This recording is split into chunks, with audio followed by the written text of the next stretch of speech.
En fait, il me semble qu'il y a deux problématiques qui sont très lourdes et qui déterminent l'existence du Congo, sa façon de fonctionner, qui relèvent de domaines tout à fait particuliers, tout à fait différents.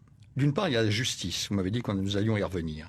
Mais il y a autre chose encore, ce sont la destruction absolue des moyens de communication dans ce pays immense et qui font qu'il ne s'agit pas de se demander si une province est plus riche qu'une autre. Le Congo, le potentiel agricole du Congo permettrait de nourrir toute l'Afrique. Le pays est à cheval sur l'équateur. 6 mois de l'année, vous cultivez au nord, 6 mois de l'année, vous cultivez au sud, et un petit peu tout le temps, vous pouvez à peu près cultiver au milieu, d'une façon ou de l'autre. Donc, il y a ce problème de communication qui fait que la richesse est à l'est, la richesse minière est à l'est, elle est donc tournée vers l'océan Indien. Le pays, lui, sa vocation agricole n'est pas affirmée, n'est pas exploitée parce que le pays fait venir des denrées alimentaires, et vous avez une capitale qui ne sert pas à grand-chose, qui est tout à l'ouest, complètement excentrée par rapport à cette immensité. Il faut rappeler qu'en RDC, il y a 3 fuseaux horaires. Hein.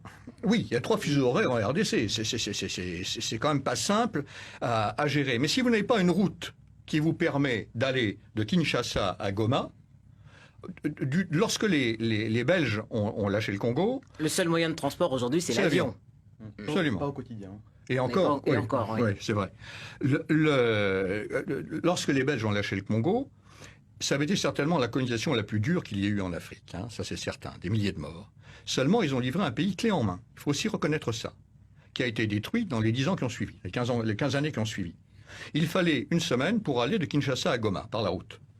Maintenant, quand vous allez de Kisangani à Goma en une semaine, c'est que vous avez vraiment réussi votre coup. Hein. Alors ça, c'est très important parce que ça détermine tout. Le caractère excentré de Kinshasa détermine des comportements, détermine des logiques et des logiques politiques. Des logiques politiques que l'on va voir apparaître au moment des élections, parce que quand vous êtes à Maji-Maji, c'est pas la même chose que quand vous êtes à Kinshasa.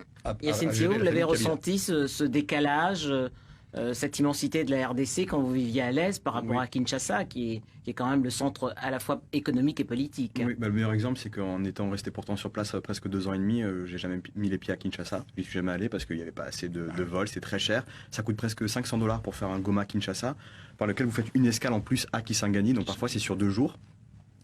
Donc des très mauvais moyens de communication, et d'ailleurs on l'a bien vu l'année dernière au moment de la victoire de l'armée congolaise sur la rébellion.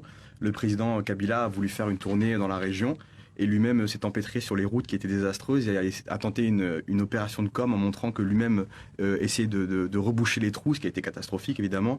Donc ça montrait que même pour le président, les routes il y a 850 km entre Kisangani et Butembo, là où moi je me trouvais. Vous avez parfois, c'est pas des nids de poules, c'est des trous, des cratères qui sont dans le sol, qui sont aussi au moment de la saison des pluies, la route est impraticable, ce qui fait qu'il y a des centaines de morts sur ces routes-là chaque année en RDC. Donc oui, les moyens de communication sont catastrophiques. Marc Frontier. Les Congolais appellent l'office des routes l'office des trous. Oui, c'est révélateur. En RDC. C'est révélateur. Et pour donner un petit exemple, normalement, il y a une entité étatique qui est censée s'en occuper, qui s'appelle le FONER, donc le Fonds de rétablissement d'entretien des routes. Et eux, par exemple, étaient en fait nos principaux racketteurs sur ces routes-là. Donc, ils nous renseignaient au quotidien. On demandait quelle était la raison de ces taxes. C'était apparemment pour reboucher les trous. Moi, j'ai jamais vu aucun ouvrier qui travaillait en 2 ans et demi. Marc Frontier, un mot sur la justice avant de conclure ce plateau sur Kinshasa.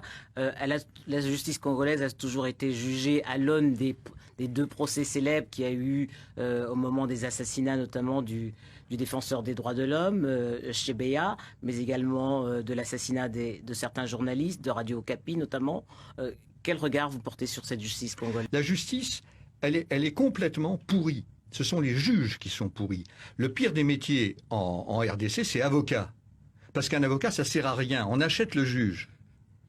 Hein, une fois qu'on a acheté le juge, les carottes sont cuites. C'est même pas la peine de s'embêter à aller plus loin. Alors l'avocat, lui, là-dedans, il n'a pas de... À la limite, il peut porter des enveloppes, mais ça se résume à ça. Et tant que ce problème de justice ne sera pas réglé, rien ne sera réglé. Tout est vénalisé. Jusqu'aux copies des élèves. Vous avez alors en argent ou en avantage en nature. On parle dans les examens pour les filles, on parle de points sexuellement transmissibles. C'est quand même pas rien. Et c'est toute la chaîne qui fonctionne comme ça. Alors à partir de ce moment-là, à partir du moment où vous n'avez pas un organisme fiable qui est en mesure de faire valoir un État de droit au sens juridique du terme, hein, il n'y a pas de solution. Il n'y a pas de solution. Et c'est ça le problème. Quand vous aurez remis des routes et quand vous aurez créé un système de justice crédible, beaucoup de choses changeront, naturellement. Yacine Sio, un mot de conclusion. Faut-il, malgré tous ces points négatifs, être tenté d'investir en RDC, de s'y installer? Bon, si la question c'est il faut répondre à oui ou non, oui, évidemment il faut aller en RDC, j'encourage tous les Français à le faire. Maintenant, gardez en tête, surtout par rapport à ce que disait l'ambassadeur et Monsieur Giraud aussi avant, de garder en tête le grand flou dans lequel la RDC va y plonger là en 2015 par rapport aux élections de 2016. En 2016, ouais. Oui, par rapport aux élections de 2016, parce qu'il y aura quand même des élections locales, municipales et provinciales en 2015. Je rappelle que vous avez vécu les élections de 2011. Hein. Oui, j'étais sur place. Donc il y avait à la fois une effervescence citoyenne, mais dans le domaine des affaires, par contre, il y avait une psychose, il y a eu aussi une inflation des denrées alimentaires, les frontières ont été bloquées pendant 3 semaines avant, 3 semaines après, donc la situation n'était pas très facile. Mais si pour répondre à la question, est-ce que les Français doivent s'y rendre? Oui, bien entendu, mais quand même en gardant en tête tout ce que M. Fontry a à dire aussi, parce que c'est au Congo, si vous y allez et que vous avez envie d'investir et que vous faites face à la justice, à l'administration, au fisc et tout ça, c'est un vrai yo-yo émotionnel. Vous passez de la joie à la tristesse dans la même journée. Marc Frontier, un mot de conclusion? Non, c'est tout à fait ça. Il faut absolument y aller. On ne peut pas avoir politiquement, déjà, des paroles ou des gestes arrogants à l'égard du gouvernement congolais. Ça, c'est fondamental.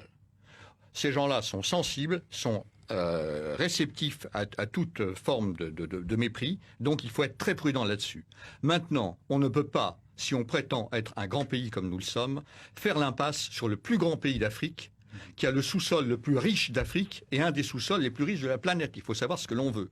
Donc il faut surtout aller au Congo parce que c'est la présence de ces étrangers, la présence d'entreprises que l'on peut espérer loyales qui vont permettre aux choses de changer. Parce que les Congolais sont en train de s'embourber avec des contrats léonins malhonnêtes passés avec des pays qui leur volent leurs diamants, qui leur volent leur cobalt, qui leur volent leur cuivre, qui leur volent leur terre également. On parlait de la terre tout à l'heure, mais qui les volent d'ailleurs pas seulement au Congo, entendons-nous.